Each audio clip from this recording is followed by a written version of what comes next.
Akademia Shqiptare e Aviacionit në Akërni të Vlorës do të rithemelohet fal bashkëpunimit të kompanisë shtetërore të prodhimit të armëve Kajo dhe një kompanie izraelite ndër më të mëdha të botës në industrinë ushtarake.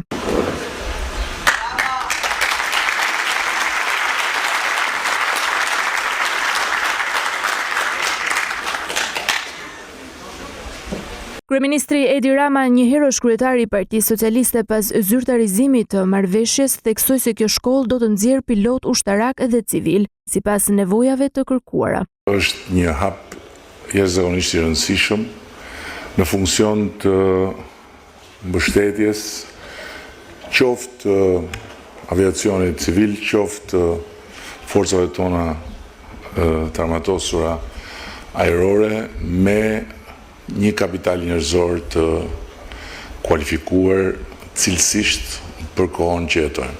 Rama theksoi synimin e shpallur për të rilindur industrinë e mbrojtjes dhe prodhimit ushtarak, çka sipas tij do të rrisë rrjedhimisht edhe ekonominë. Do ta fokusojmë tek prodhimi, tek ngritja e një baze të mirëfillt prodhuese në Shqipëri për të vënë në dispozicion të forcave tona të armatosura mjetet më të sofistikuara të kohës, por edhe për të eksportuar. Kreu i mazhorancës tha se kthesa që e cilësoi historike diktohet pa diskutim nga konteksti botëror, por edhe nga konteksti evropian. Lufta nuk është një film dokumentar bardhëzi, por është një realitet fatkeqësisht në dyert e Europës.